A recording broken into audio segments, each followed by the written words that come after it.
श्री गणेशाय नमः।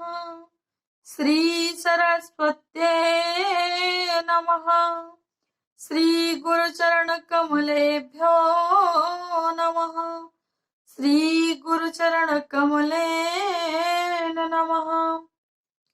टेढ़ी भ्रिकुटी करने मात्र से ही भगवान के नित्य पार्षद नीचे गिर गए और आपकी कृपा से ही पुनः अपने स्थान पर पहुंच गए। ये आपकी प्रतिभा है, ये आपका तप है। प्रत्यक्ष आपके जीवन में ये तो तपस्या का प्रत्यक्ष प्रभाव है। 24 घंटे हरि शरणम ये मंत्र चलता रहता है भैया। इसलिए जरा युष्मान न बाधते। बुढ़ापा आपको आता ही नहीं। पूर्वजों के भी पूर्वज हो गए आप। 5 साल से कभी 6 साल के भय ही नहीं। इसलिए काल गति आपको प्रभावित नहीं कर पा रही है महाराज। इसलिए आप जैसा संत कहाँ होगा। वो कौन सा सत्कर्म है जो आकाशवाणी ने हमसे बताया है। चारों भैया मुस्कुराए।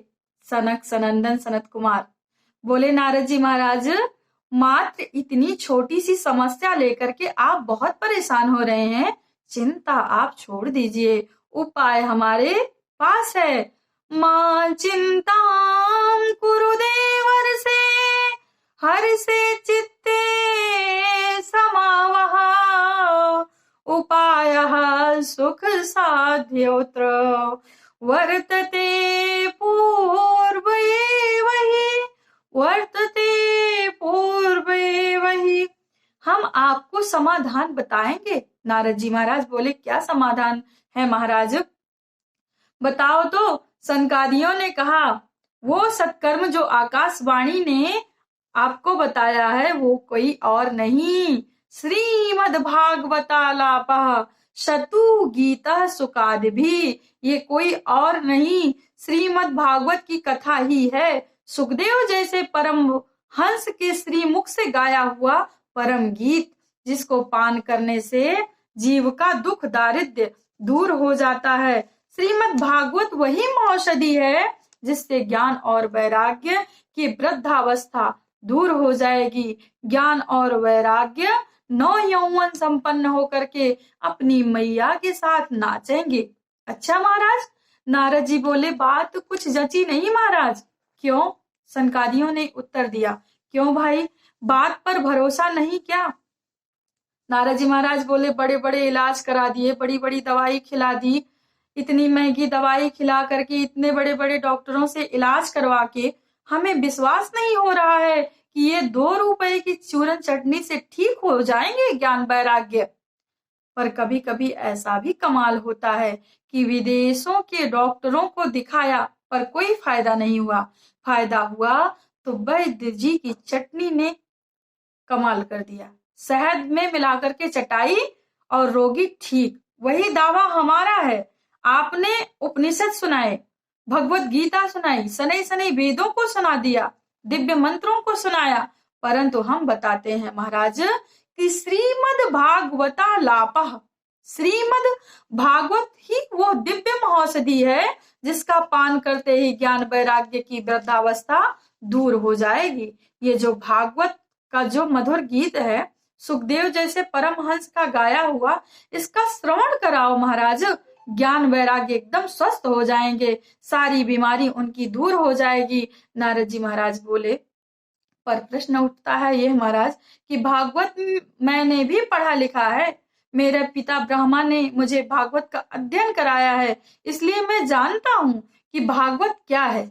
भागवत में जो भी व्याख्याएं हैं वैदिक सूत्रों की ही व्याख्या है। वेद रूपी वृक्ष का ही तो फल भागवत है।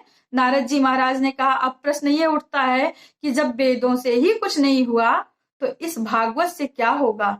सनकादिक मुस्कुराए और बोले, भैया नारद जी, कोई आम के वृक्ष से मीठा फल खाने वाला यदि ये कहे कि जब फल इतना मधुर है तो वृक्ष कितना मीठा होगा, तो वृक्ष को छोड़ करके,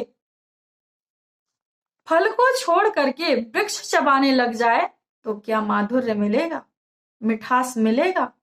किसी समय में नहीं, किसी काल में नहीं। स्वाद लेने के लिए तो फल का ही प्रयोग करना पड़ेगा। अरे दूध से ही घी निकाला जाता है और घी निकालने के बाद बढ़िया पूड़ियां तली जाती हैं, पकोड़े तले जाते हैं, समोसे तले जाते हैं।